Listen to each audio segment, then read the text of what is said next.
The views and opinions expressed on this program do not reflect the company, owners, management, staff, clients, or partners.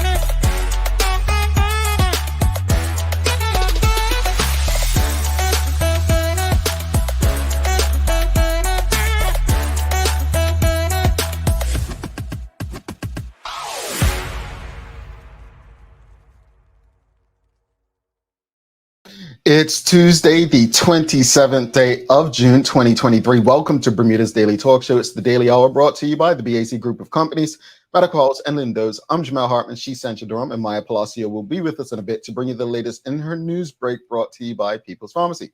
Sister Sancha, 2 days in a row, that's been a while. I know. Good morning.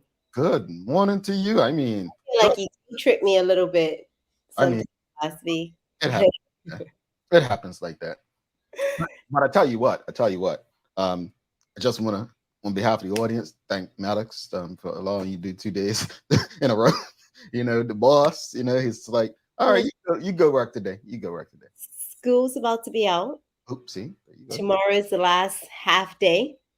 Okay. It's over. So, you know. All over the end of the school year used to be a child's favorite day of the year. Is that still the case? Like, do they really look forward to summer still? I think my son has a blast all year round. There you go. He is looking forward to his trip. You know, we've been talking about this for a while, so it's finally here. So he is very excited about that. Okay. Are you guys going to go to the Arsenal and Man United game? We are. So we're starting out with a Arsenal football camp. Then we're going to go to a PSG football camp. And then we'll do some museums and sightseeing and all that stuff in between. And then we're going to go to the football game, Arsenal and Man U at MetLife Stadium. All right. I'll be there too. I just booked the ticket to go up. Oh my goodness. So I don't have my tickets for the game, which is crazy expensive. So I'm just going to try to go on a website over the next couple of days and get the tickets. But I'm flying up Friday, coming back to Sunday. I'm excited. Yeah. I'm looking for, and something told me actually, I'm like, they're going, because I swear you mentioned it to me. Yep, we will be there. Don't worry, folks. We'll still be at the restaurant crawl and cup match and all that stuff. Don't worry. But greetings, everyone. Thanks for making us part of your daily routine. A good one today as we welcome Tia Crockwell on from On Site. And folks, I think she's done started something here, Sancha, because you know I'm all about convenience.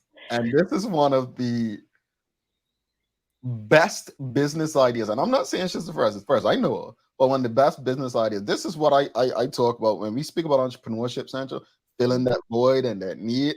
I absolutely love it. I'm looking forward to the conversation. And I was first found out when Sancha was sharing. What did you share it in the group or social media or? I mean, it's the most convenient thing ever. I am so busy.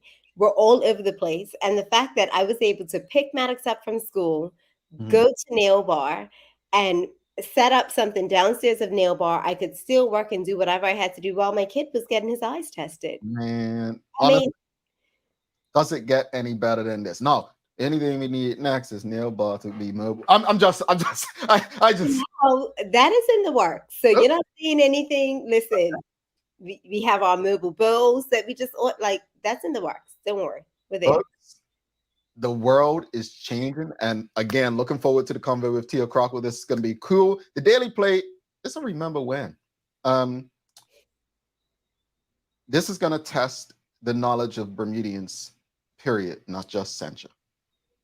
Okay. All right. No hints today. Don't forget to subscribe on our website, thedailyhour.com. Follow us on all of our social media channels to stay up to date with all that we have going on. Help us grow beyond the mic as we do our part to continue to improve our community. Now, let's get into today's conversation, Sancha. So, Trevor Lindsay actually had an interview with David Burt, the Premier of Bermuda, recently. And there was a post that followed on Instagram, but it's been removed since. And I want to say, if my eyes and memory haven't failed me, that it was said on there that the Premier, David Burt, said that construction likely won't begin for Fairmont Southampton until 2024. Now, I could be wrong. Folks, correct me if I'm wrong, but the post is no longer there. And I haven't had the opportunity to watch the interview with David Burt and Trevor. Now, let me just say this. I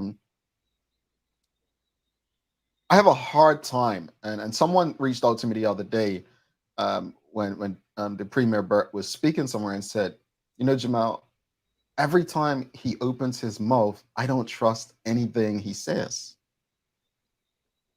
I said, wow, it's interesting you feel that way, because it's not just me. And I feel that way about a couple of his colleagues, former National Security Minister as well.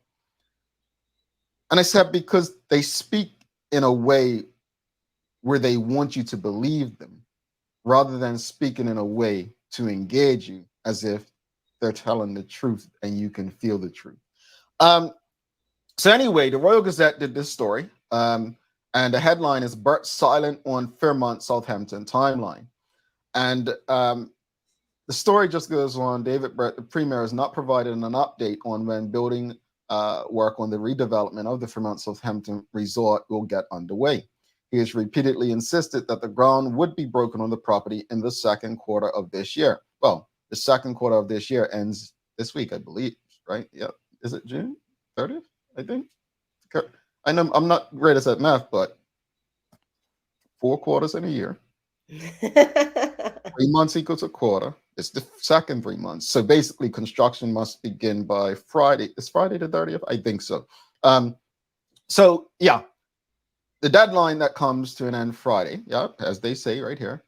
And there's still no sign of building work getting started or a contract with developer GenCom. Now, if you remember, correctly, Mr. Burt first outlined a time frame for the project last October as he was fighting off a leadership challenge from Curtis Dickinson, the former Minister of Finance. Let's stop there. So if you remember back then, last October, David Burt was fighting for his livelihood. He was fighting to keep his job. He was fighting to maintain a position. And I said, if you guys remember, I said, do not be surprised. Remember, I said this last September, do not be surprised if the Premier of Bermuda, David Burt, mentions that a GenCon deal was signed. And within a couple weeks, he basically implied that a deal was signed with GenCon. Let me just say this before we get into the question. The same way he was fighting for his livelihood to keep his job, it's got to be an election by 2025. Voters, please wake up and be smarter, because you bet your boots, if this hotel hasn't started work by late 2024, heading into the next election, it will be announced that groundwork has broken. That leads to the question of the day. When do you believe the Fairmont Southampton will reopen? Well, first off, before we get into the question, yes or no, audience, do you believe the Fairmont Southampton is going to reopen? Yes or no? And we'll go to our Instagram story. But Sancha, do you believe it's going to reopen? Yes or no? I would like to believe that it's going to reopen. I definitely agree with a lot that you just said. It was a whole mouthful, and I agree with pretty much everything that you said, to be honest. I don't think David Burt was ever fighting for his position, because we continue as a people to just allow him to do whatever he does and have this fake it till you make it mentality. And it's been consistently a lot of faking until it's like, oh no, sorry, and we forget about it. Hmm. Like, has no what? Why did no one question when he said that this deal has been signed? Hmm. Why didn't we question it to be like, hey, hi, okay, so you are back in this position. I thought this was signed. Why are we going through this? And then even now, it's never full transparency, right? So his office refused to give any comments. Mm. We, I think that there's a lot of times where it's forgotten that you are actually working for us, the people. Hmm. So the fact that you feel as if it's okay for us to now, let's say he's just about we're just about there and you don't want to say anything because, but I doubt that's the case. Hmm. I fully doubt that that is the case, but I think it's just that same arrogance of I don't have to tell you anything at this point. And what are you going to do? Hmm. Because we do nothing Hmm. constantly. We do nothing. And then, as you said, going into 2025, they have to call another election. And what are we going to do? We're going to sit there and believe the fact once again that this because we're holding on to hope, right? Hmm. But what else do we have to hold on to? Hmm. At this point, like, I mean, it is the heart of our tourism at this point. We cannot grow unless this deal or some other deal is struck very soon. Hmm. And our economy is done. Like, we need it. We're like holding our breath. So you're a no. You want it to be open, but You're you're. like, after all of that, I honestly, I do not know. Mhm. I do not want to say no. Like, I do not want to sit here and say, nope, not going to happen because we need it, right? I don't know how it's going to happen. Oh, I'm sorry, Sandra, but I'm laughing at Renee Simmons. She says, "You all, you all been hoodwinked, bamboozled, and scammed again. Look at the face always. The face always says it all." This is what I'm telling you. Like again, someone said to me the other day, just said, every time the Premier David Brett opens his mouth, I just don't trust the thing he's saying. Like look at the. On, and I don't say this to be disrespectful or rude. I'm just being very direct. It's hard to trust someone who comes across the way he does. It is, and has been. It's politics. I mean, look, we asked the question, yes or no. Um, do you believe the Fairmont Southampton will reopen? We asked this on our Instagram stories, and 61% said no. 39% said yes. I'm with Sencha a bit, and here's why I'm with Sencha. I want it to reopen. We want it to reopen. We're Yeah. just not confident. It was a hotel in St. George, the Club Med, when it was finally imploded. And we were told, I believe his name was Carl Bazarian, was going to build a Hyatt up on the hill. And it didn't come to fruition. Yeah. And the One Bermuda Alliance then became government, and we got ourselves a St. Regis down the bottom of the hill. What are I, you telling us? you know, so to the question, I mean, when do you believe the Fairmont Southampton will reopen? That's the question. But we did ask, yes or no, do you believe it will? And Tanya Cheeseman said no. Marquita Lee says yes, just not sure when. Karen Simmons said it's smoke and mirrors, politics in full effect. Nicole Walker says no, but I hope I'm wrong. And yes, Charles, let's see what the excuse is after the end of the month. I've never trusted Bert. Sam Cat Play says no, but I want to go to Charles H. Jefferson II's comment. He said, I'm waiting for the clarification that he meant the second quarter of the fiscal year, which this is just the completion of the first quarter of their fiscal. Government fiscal starts on April 1st, if I'm not mistaken. Yes. Right. So I'm glad you said that, Charles, because again, semantics. We're dealing with politicians, right? And he didn't say calendar year or fiscal year, right? So again, thank you for that for bringing that to our attention. But when do you believe, folks? When do you believe the Fairmont Southampton will reopen? Because all of us can say yes, we believe it's going to reopen, but does reopening mean in 2024 or 2042? You feel me? So it's I've had people in my ear, Sandra, telling me from the beginning that hotel's not going to reopen. Oh, And and I'm like, no, it's gotta reopen. Like that Bermuda's like tourism hangs in the balance. It has to reopen. So yeah. that's what my mind has been always been like, no, it's gonna reopen. It's got to. We're like little kids. Like when I promise Maddox something and I have to produce, Mhm, no matter what, I need them to get it together to mhm, produce this because it, like you said, it has to. mhm. I I- one would think so, but Sandra, let's go back to something. You haven't said it in a while, but if anyone knows you, they know this. This is what happens when you don't have the right people in the room, right? Yeah. I mean, let's be honest. When the right person left the room, which was probably Curtis Dickinson in this case, a man with actual business experience beyond politics.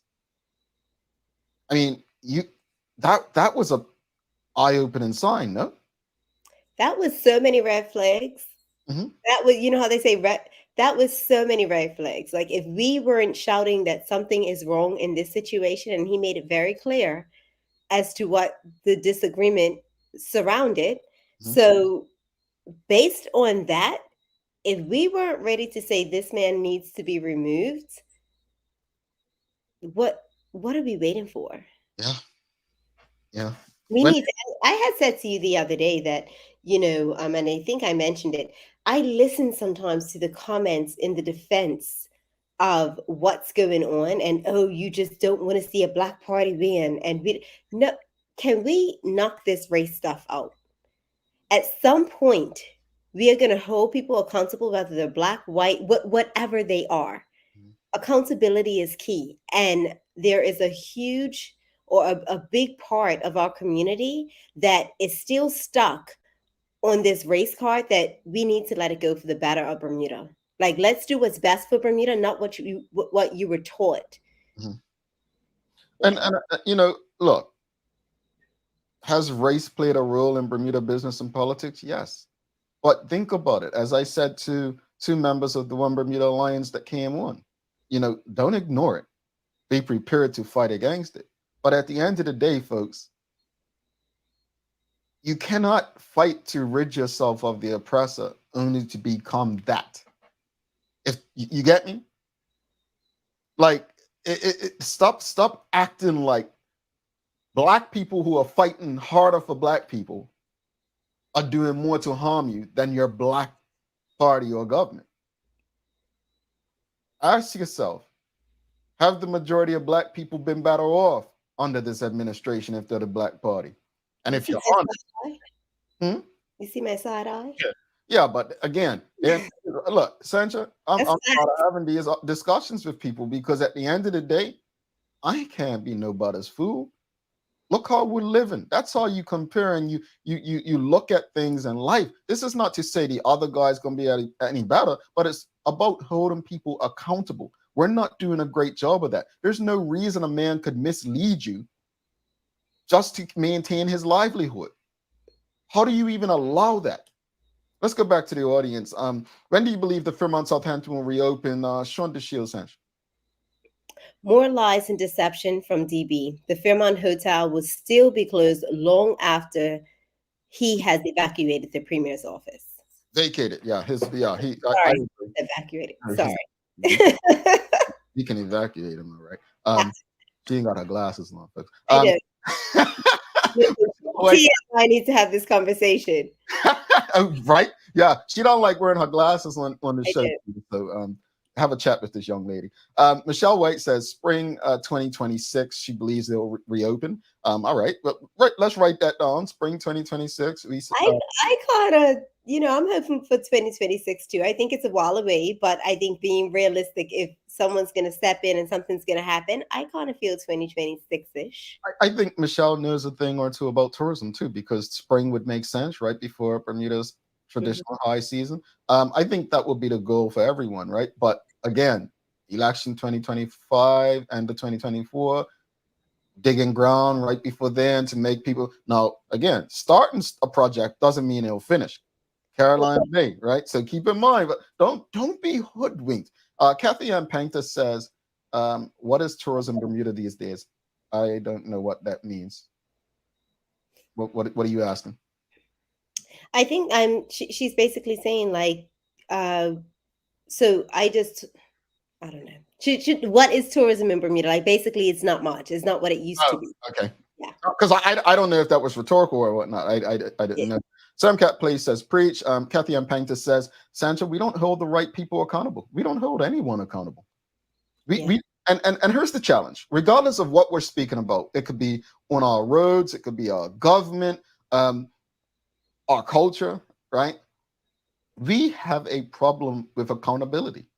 We think that love is supposed to ignore holding those we love accountable. Like it's fascinating. It's crazy. Charles H. Jefferson II says it's hard to trust someone who says with their words, tone, body language, etc., quote, believe me, end quote.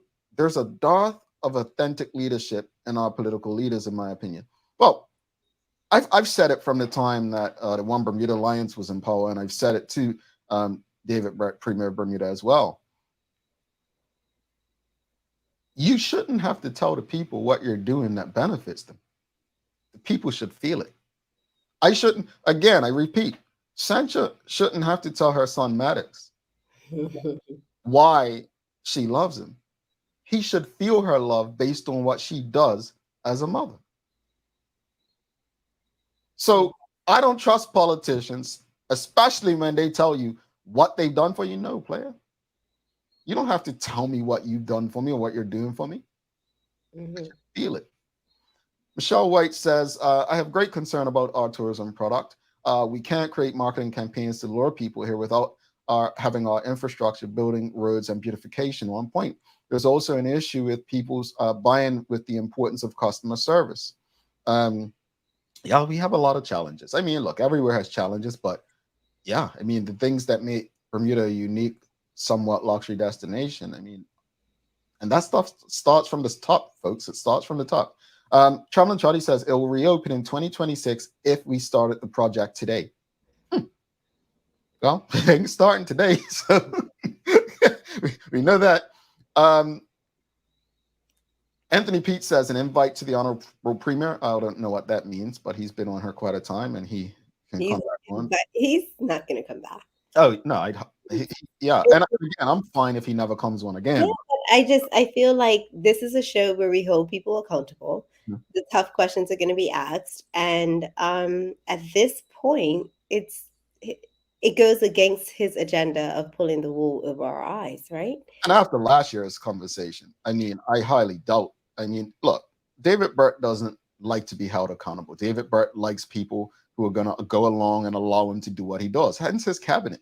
Not everyone. I have respect for some people in his cabinet, but the reason he does what he wants is because the people around him allow him to do that.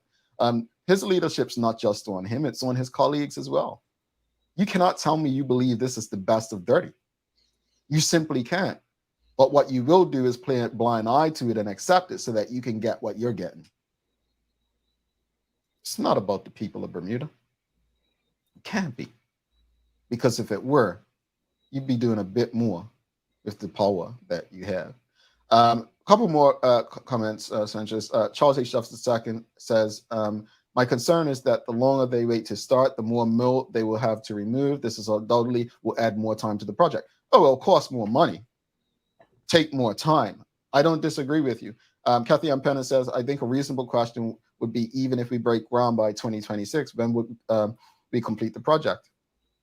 You all just keep pushing this time back, man. Look, let's bring Maya in.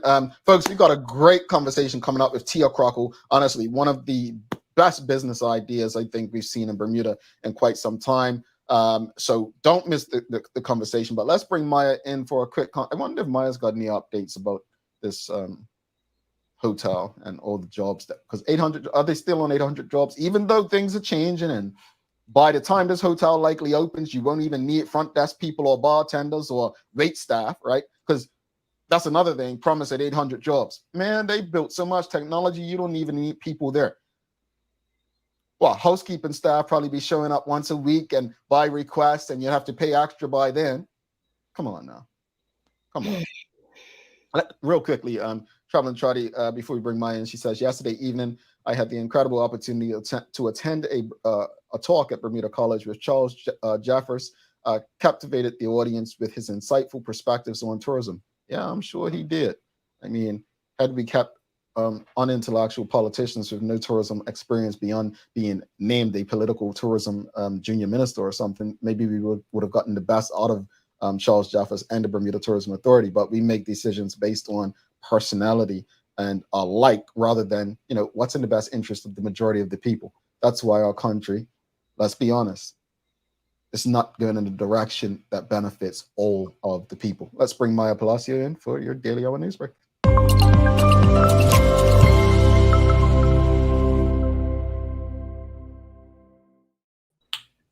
Good morning. Good morning. Greetings, Madame. How are you? Morning. Well, feeling good.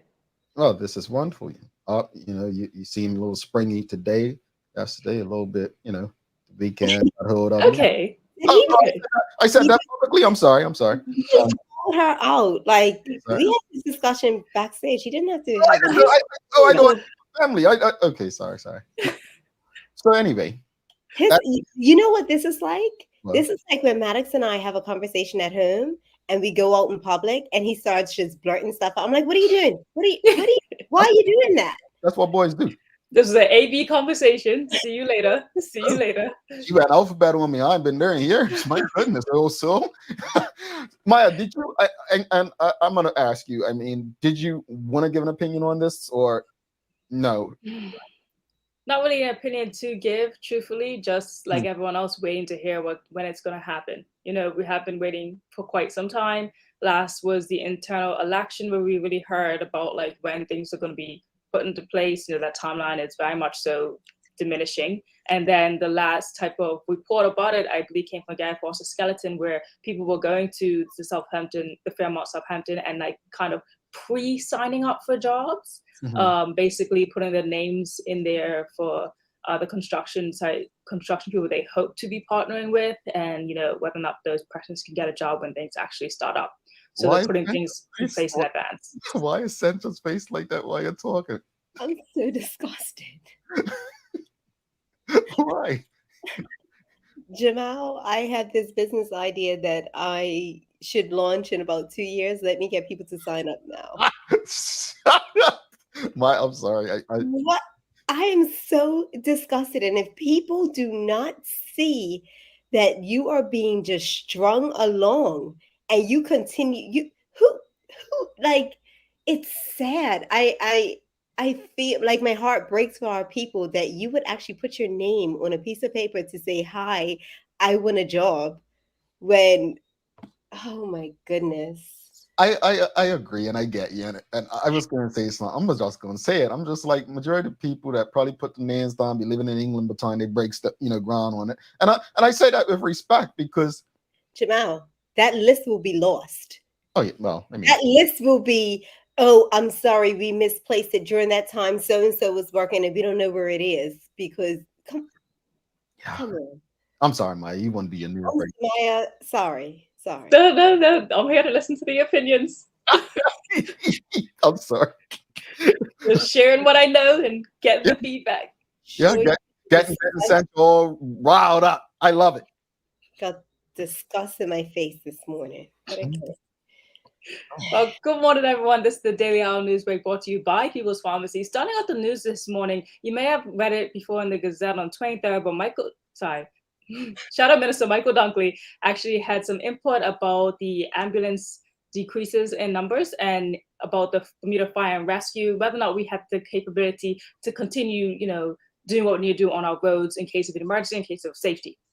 So he had definitely had an issue with that and pronounced that we need to do better. We need to do more in terms of our government actually providing more safety on our roads, especially since the increase of the road fatalities and traffic collisions. He's just not entirely sure that we have the capability of getting there. While the Minister of National Security had a response to that, Minister Michael Weeks, he says, Response times are still within optimal expectations, and the Bermuda Fire and Rescue maintains very high standards of response as well as providing accident triage attention to medical emergencies. I'm just going to throw this photo up here. Yesterday I reported about the standards and the rankings being promoted in the Bermuda Fire and Rescue. He says, we are ensuring that the Bermuda Fire and Rescue has the necessary resources to carry out its duties effectively and efficiently. The government recruited 10 local firefighters earlier this year to bolster the Bermuda Fire and Rescue ranks, and there are plans for additional recruitment. The minister's comments come in the wake of what I mentioned before, OBA Alliance Michael Dunkley. A government spokesperson added it is important to note that an audit of Bermuda's airport fire service revealed that to maintain its Category 9 ranking and keep the airport open to all commercial flight services, Bermuda 15 firefighters were needed on duty at the airport at all times. However, Minister Weeks added that the government has taken proactive measures to address any potential gaps in services and ensures that our emergency response capabilities are not compromised. The safety of all residents of Bermuda is our priority, and the women and men of the Bermuda Fire and Rescue show an unwavering commitment to that mission 24 hours a day and every day of the year. You know what? I don't like politics enough, but when we're talking about the lives of people, it just makes it even worse. I don't know. It's not a good feeling when we're hearing political back and forth or debates about things that shouldn't even be an issue. Fix it. Fix it. I do want to make a quick query if there are any firefighters out there who want to speak to me anonymously about the experience, when that you believe that we have the full capacity and that we're doing well on the island with these. I'd love to hear from you anonymously about your experiences out there on the roads and what's been going on. Next up in our list for the news this morning, the Department of Parks Lifeguard Services continues to observe the Portuguese man of war along South Shore Park beaches in recent days. The Department of Parks wishes to advise beachgoers and swimming public to exercise caution in or near or on the oceans. Portuguese man of war can be identified with their bluish-purple gas-filled float on top of the water. Their in-water tentacles are often not seen, making them a deadly predator for small fish and extremely painful upon human contact. People should keep their distance and avoid touching them, even if they are on the land or beach, as the tentacles can be very venomous. Additional information from the Mount Nittany Health that I found earlier this morning: even dead man of wars or detached tentacles can sting. If you are stung, rinse the area with salt water, apply concentrated vinegar solution if available. This will inactivate the stingers and prevent the release of more toxins. Then with a gloved hand, try to remove the tentacles. Put the affected area in hot salt water for about 20 minutes as well, and get medical attention if you also need. Have you been stung by one of those before? I can't recall. I do remember touching them though when I was younger. So Oh, you were one of those children. Don't touch that now. The bubble. Yeah, not that I can remember. Maybe when I was little. Not that I can remember. So I've never been stung because I just don't mess with the ocean like that. But one of the things, there was some kid on TikTok that didn't know what it was a couple of years ago and must have been playing and put it all in his mouth being silly, and it stung him. And I was just like, I would not wish that on anyone. So folks, just be wise, be smart, and take heed. Yeah. Okay. I'm just thinking, why would anyone put anything in their mouth that they found on the floor? But next up in the news. Everything goes in the mouth. They are children. How old was this person, Jamal? They were a young adult. Come on, you were living in the, content age, what they call it, whatever, Yes, I think you got that right. I remember the whole detergent things that people were popping in the mouth at one time. Right. Anyway, moving on with more of the news this morning, the Department of Public Transportation advised the public that the Central Bus Terminal kiosk will be closed today at noon. The regular hours will continue tomorrow, Wednesday, June the 28th. But a reminder that if you are commuting on the public transportation, you can get your bus passes, tickets, and tokens are available for purchases at the General Post Office if you do need to collect any today and you run out, because the terminal at the bus station will be closed at 12 p.m. Alrighty. Coming up next on the news, Mosaic Insurance raises political risk capacity to $30 million from $15 million and extends support of sustainable finance for green energy infrastructure in developing economies. The moves underscore the global specialty insurer's emphasis on sustainable finance in the sector, particularly around green energy projects that assist emerging nations hard hit by the post-pandemic economic and geopolitical shocks. Natalia Tyson, VP Underwriter and Political Risk at Mosaic, says in recent years, the world economy has suffered successive crises, from rising interest rates and food insecurity to deglobalization. Developing countries have been impacted disproportionately as their debt level rises, making it harder to invest in recovery. She says Mosaic is pleased to support projects behind institutions committed to affordable long-term green finance, and we take pride in working with our valued clients in this sphere. Man, whoever created that industry, boy, I mean, it's just so much money in that industry. I'm saying, but anyway, go ahead, sorry. And finally, I want to give an update on the rugby team yesterday from the CSC Games. They said that they had 3 games yesterday, which is incredibly taxing to the body. So here are the reports. So yesterday, they actually had 1 win there at the top, as you can see, against Costa Rica, and then they tied to Jamaica, and then winning again against the Cayman Islands. So big up to our team for their wins yesterday and ties. So they got some points on the board. 3 games in 1 day. How much They can did really well. They did really very well. Yeah, 3 games in 1 day. What? Yeah. My God, congratulations. Big congratulations to them. And today, the Bermuda field hockey team plays their first game at 2 p.m. today, local time, against Barbados. So good luck to them on their very first game of the CACs. Go on now. Come on. Scatter time. How's the weather looking? What we got? Looking like some sunny periods with a couple of showers in the area, though. But it's looking kind of bright already, so hopefully it stays that way. And we have, it says, let me get to the winds. Winds southeasterly moderate, increasing moderate to strong in the evening time today. So it doesn't look like too bad of like high force winds, but it's still going to be a little bit of strong winds this evening. And we have a high of 82 degrees Fahrenheit. Cool. Sandra, Maya didn't get to her the days of the year yesterday. So what you got for us today? You see how he did me yesterday? He was just like, he was rolling. And I'm like, hey, what about me?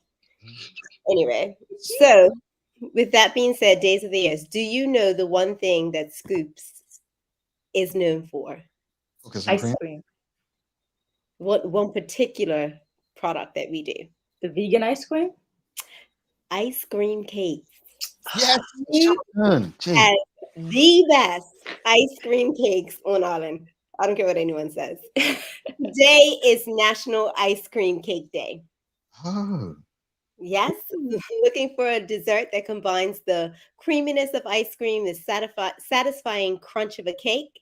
This treat is perfect for you. Of course, everyone knows that National Ice Cream Day is today. Well, now you know. You can combine both things. So ice cream and a cake and beautiful, tasty treats into one. So today we're going to celebrate National Ice Cream Day, Ice Cream Cake Day. How far in advance do they have to make like? We have, so the thing I like about ice cream cake, so you can choose your flavor. So if you want to pre-order, then you can call and you can get whatever flavor you want. If you want a vegan ice cream cake, you can do that. If you like Smurf and birthday cake, you can do that. But we have our standards already pre-stacked, which is chocolate and vanilla, and it has like this cookie crunch in the middle. Amazing. So. You learn something new. National Ice Cream Day. Real quickly, on this day in 1890, check this fact. Canadian boxer George Dixon becomes the first Black world champion when he stopped English bantamweight champion Edwin Nunk Wallace in 18 rounds. 18 rounds. They don't do 18 no more. It's 12, ain't it? Yeah. So no matter no wonder. What weight class was that? Bantamweight. Yeah. Bantam. Yeah, the first Black world champion in boxing, George Dixon. There you go. 1890. Even Sherry wasn't born then. Maya, thank you so much for that. I tried. The shade. This shade, honestly. What is with you today? I tried. Maya, see you later. Bye. Folks, don't go anywhere. Tia Crockwell's coming up. We're about to have a conversation. This is a really cool conversation. Stick with us. Don't go anywhere.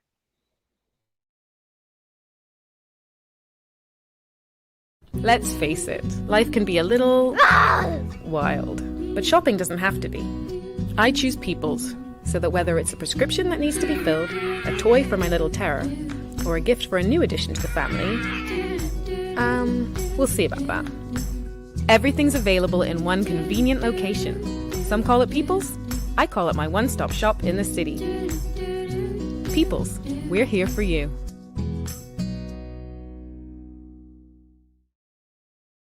Welcome to the new bulk store, Lindo's Next Level.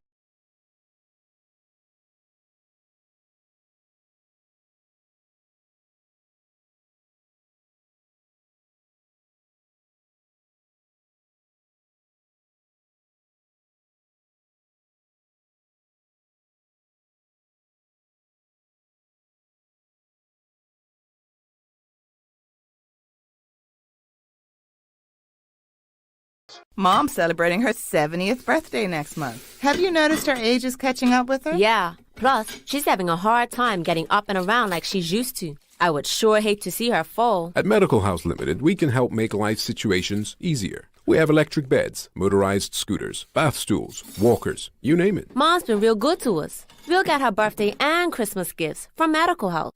Medical House has relocated next to the Dendytown Field, number 6 Bakery Lane, Pembroke. Telephone 292-3622.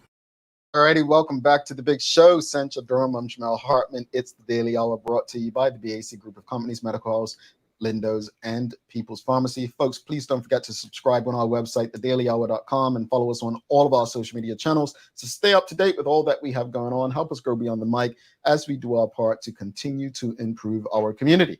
All right, without further ado, let's give a warm TDH welcome to our guest for the day. We have Tia Crockwell from On-Site.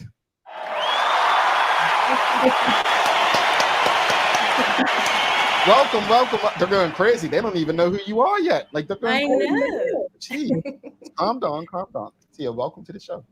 Thank you. Good morning. Good morning. Good morning. So, I'm excited that you're here today. yeah, we're very excited because I saw some pictures that Sancha shared, and I was like, "What's this?" And Sancha was like, "Oh, the best service one." I'm like, "Well, we've got to get on. The audience needs to know her." So, just tell us a bit about yourself, your background, and what it is that you do. Well, good morning, everyone. My name is Tia Crockwell, and I am the founder of On-Site Optometry. It's a business that I started in May, and we are Bermuda's first and only mobile concierge eye care provider on the island. So we go around to homes, rest homes, schools, offices, wherever someone would want their eyes tested, and we provide that service. Okay. So why do you feel like there was a need for the service that you provide? Like, what sparked this idea? I love convenience. I love Pronto. I love Amazon. I love anything fast and when I need it, where I need it. So there was nothing like that here for eyes. A lot of people are buying their glasses online now. So it's obvious that people want the convenience and want the options and the flexibility. So that's one of the reasons I started On-Site. The second was working in a local practice. And even when I worked in the UK, I noticed that a lot of my patients weren't able to get in to their routine eye exams because their circumstances had changed. Either they had reduced mobility and couldn't get out without a caregiver, or physically could not get out to an appointment, or it was really inconvenient, the parking, or they had lots of children, or, it was just really inconvenient. So I'm bringing it to you now. Awesome. What has the response been? It's been very good. It's been overwhelming because, it's a solo thing right now. But I'm figuring it out, working through it, but I'm very grateful for the response. I was just going to say she's being modest because Jamal, when we spoke the other day, she was like, I have this person and this business that I have to go to, and it's this many people. And I'm like, this is like, it's been an awesome response. I don't know why she's over there like, I'm in awe, honestly. And the reason I'm in awe, Tia, is, there are so many people, and Sancha knows this, there are so many people who they just want to earn a business, right? And so they're passionate about something and they just go and do it, and they expect people to support it, like family, friends, and whatnot. And I always say, you don't need to go to business school to know that business is about fulfilling a need, filling a gap, right? I think this is one of the most brilliant things that I've heard in a while, simply because it's filling that need. I mean, people with mobility issues can't just get around. I mean, our public transportation is not the greatest. They're going to schools and businesses. Like, it makes almost too much sense, as in, like, why didn't anyone think to do this? Like, why isn't this? But here we are. So honestly, I'm amazed. Congratulations, and I'll let Sancha get back to it. I'm just gonna stop praising. Thank you. You came to Maddox and I the other day, and I was so grateful.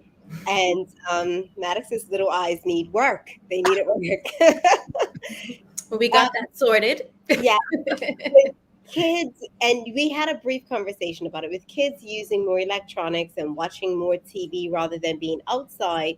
Are you seeing an effect on their eyes as a result of this? Yes. Kids, but also adults, young adults. So it's not just kids. Sorry, there was a noise. So there's an increase in nearsightedness, which is also known as myopia. And we're seeing a lot more of that, especially after COVID, where we all had to live in this little bubble, right? So I do have some tips to try to reduce your risk of your eyes developing that nearsightedness. So when you're working, just make sure that you keep your object, whether it's your iPad or your reading material, at least a 4 arms length away from your eyes. Making sure you take regular breaks. So every 20 minutes, look in the distance, like about 20 feet in the distance for 20 seconds. And that just relaxes your muscles so that you can get back to what you need to do. So that's the 20-20-20 rule.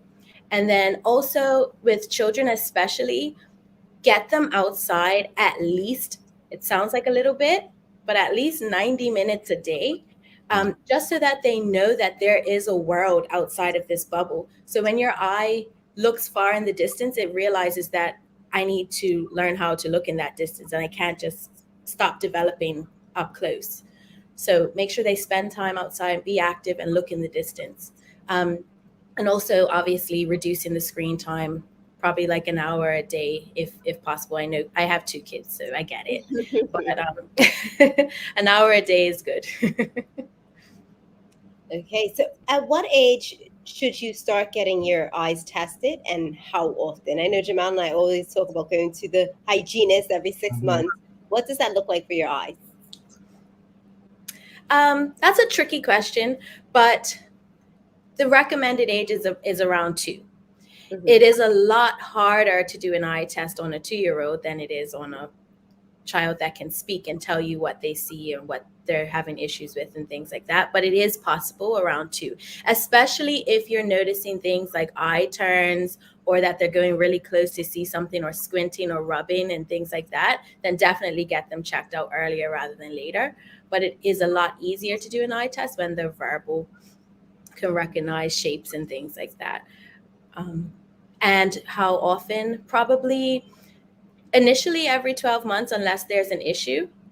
If there is an issue and we need to monitor it, we'll cut back the recall time. The funny part is, Jamal, Maddox is 7 and was still giving her a run for her money. She was like, no, but I know you can see this. And she's like, it's like, no, it's the same. She's like, but it can't be the same. So I can imagine like a 2-year-old trying to test a 2-year-old, and you got this 2-year-old just trying to pull the wool over your eyes the entire time. You did video record it, right? Say that again? You did video record this. I did. Okay. I'll play that for Maddox in years to come. Sorry, Tia, go ahead. But the good thing is, like optometrists, we have 2 ways. We have one way that they can give their feedback, and the other way where we don't really need their feedback. So we kind of know what's going on, but we kind of just let them tell us what's going on. That's what she said. She was like, Concha, this machine tells me everything. It's fine. I don't need to listen to what he's saying right now. No. It helps sometimes, but so are your services covered by insurance? Yes. So we accept all insurance providers, and including Moongate. So we get an extra 10% off if you're signed up with Moongate as well. Okay, cool. Awesome. The only insurance provider that doesn't provide vision coverage is HIP. And everyone else does. That's the government one, correct? No, I'm not. No, yes, it is. Correct. It is the government one, but you got Tia all nervous now too. She's like, I am not a politics person. Yeah, no. I just want to make sure I understood the difference between them. Yeah, Okay. Should we go to audience? Well, if you have any questions or comments for Tia, folks, please send them through. Karen Simmons is asking, is this for routine exams or does it include specialized services like persons with diabetes? Is that and that and other health conditions that affect your eyesight? So this is for routine eye exams. We check your vision. We check the health of your eyes. We can dilate you at your home or your office so you don't have to drive immediately after, which is great. We check your pressure in your eye. So we see if you need, if you have glaucoma. So that's one of the checks. Basically everything, well, most things that you would get in a standard optometry practice, we can bring to you. Obviously, there's a few huge machines that aren't mobile, but I have really good relationships with the ophthalmologist. And if we need to do further testing, we can always arrange that. Okay, cool. And as we head into the summer, Tia, and again, folks, if you have any questions or comments, send them through. But as we head into the summer, obviously hotter days, brighter days, right? What can people do to protect their eyes? Like for me, I can't do brightness. Like I have to wear sunglasses. Mm-hmm. Like I just can't take it. What can we do to protect our eyes? Because there are some people who just don't like sunglasses or things on their face. Like even people who need glasses, they would prefer LASIK or contact brush glasses. But just give us some tips this summer. Well, it's National Ice Cream Day. It's also National Sunglasses Day. So yeah, sunglasses is the most obvious choice. When you wear your sunglasses, make sure they have the UV protection. Make sure they have a wider side so that the sun doesn't get into the sides of your eyes. But if you don't like sunglasses, sorry, my chair's spinning. There's other options. You have transition contact lenses now. So the actual contact lens goes dark. Also just wearing like a wide brim hat to block the sun from going directly into your eyes. And yeah, just most of a lot of the coatings and the regular glasses, they actually have the UV protection as well. You can either get just regular glasses or transitions that go even darker in the sun and come back clear when you're inside. So those are some of the options. And also sunlight does speed up some of the, eye health problems. So it speeds up cataract growth and makes you more susceptible to other issues as well. So make sure you do protect your eyes from the sun. Interesting. Get a key pack. Where can one find more information about your services and how can they contact you? So we're online, www.onsite. So it's ONSIGHT BDA.com. Or you can email contact@onsitebda.com. Those are the best ways. You can also try calling 732-5891. Why do we have to try, Tia? Because it's a one-man show right now. One last question before you head out. Carrington is asking, do you recommend persons wear shades/sunglasses to prevent sunburn on the eyes? My daughter's eyes go very red in the summer. Yes. So a lot of people get sunburn on their eyes. You notice like some growths coming over the white part of their eye, sometimes into the color part of their eye. And that is made worse by sun and dusty conditions. So just protecting your eyes from the sun and the dust with the sunglasses is the best thing for that. All righty, Tia, thank you so much. And again, thank you. Do you have social media people can follow you on? On-site BDA, ONSIGHT BDA, All right. Instagram, Facebook. Honestly, awesome idea, folks. Check Thank her out. you. Give her a shout. If there's ever anything happening, you got some more people on board helping you, and you have more opportunities for people to utilize your services, please reach out. Let us know. We'd like to pass on the message. Keep up the great work, and we'll keep cheering your name. Thank you so much. Thank you. Bye. Tia Crockwell, folks, if you find that conversation helpful, please give us a thumbs up, a love, a like.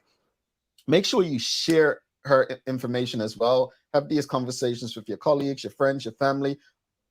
Again, simply one of the best ideas I've heard. Talk about convenience. I like how she said she's a person of convenience, so she created a business that was convenient. Hey, folks, it's that easy sometimes.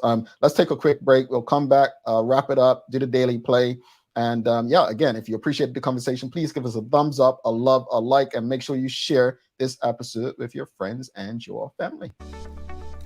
If you haven't been to ER Fisheries in a while, it's time to hop in the car, drive east, and come check out what we have to offer. ER Fisheries and Foods is a Bermuda-based food company that sells a variety of food products to local customers. We are, of course, known for high-quality food items, including specialty meats and seafood, but we offer so much more. We have evolved from a small community-driven ordering window to a modern freezer front with easily accessible products.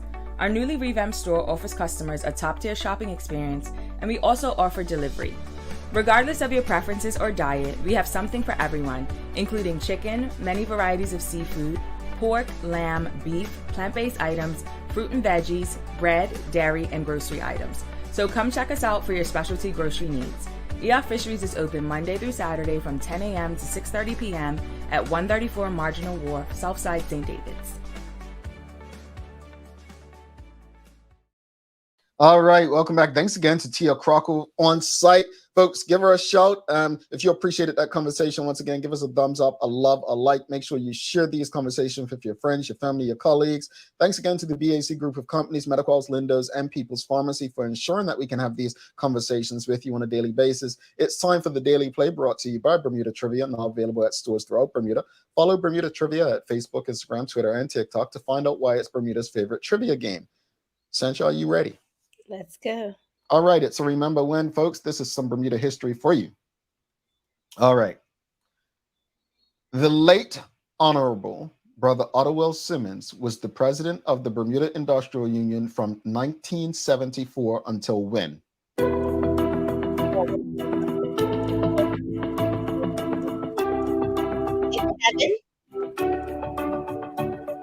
Good.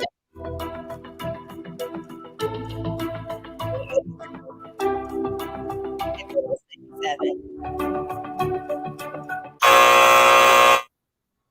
94. It's not 1997, but oh boy, were you so close. 94? Not 94. What was it? Definitely not 2007. Cousin Derek was after Doc Ottawell before we got Chris Ferbert. It was actually 1996. 1 year off. 1 year off. I love that you're at least embracing that I was close. 1 year off. 1996. 1974 to 1976. The late Honorable Brother Ottawell Simmons was the president of the Bermuda Industrial Union. Let's wrap it up, Sancha. Final thoughts on today's show, the Fairmont Southampton, and then obviously the conversation with a brilliant entrepreneur in Tia Crockwell. Jamal, when we have these conversations, we kind of say the same thing over and over again, that we need to be holding the powers that be accountable. And that group of people that will allow our government to tell them anything and sell them any dream and idea, like, we need to stop. We need to stop being so naive, and we need to deal with what's at hand. Unfortunately, we know that this hotel is not opening anytime soon. I pray that it does open. I hope it's not one of those situations where it's left standing and we have to implode it, right? Because it's never going to happen.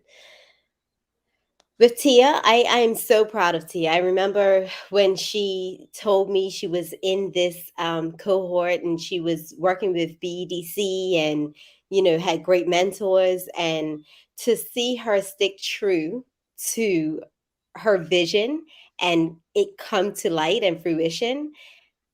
And to be honest, I was like, that's really labor intensive. And I said to her, I'm like, how do you make it to all these places?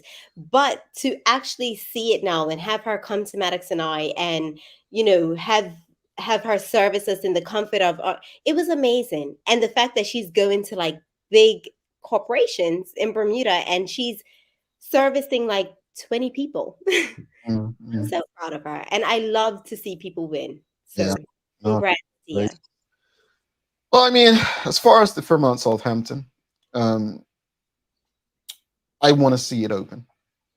I feel like the longer it's closed, more likely it might have to be imploded, as someone said earlier, mold and so on, and it becomes more expensive. So I would love to see them, not for political reasons, but for the benefit of Bermuda and Bermudians and its tourism industry. I'd love to see it open sooner rather than later.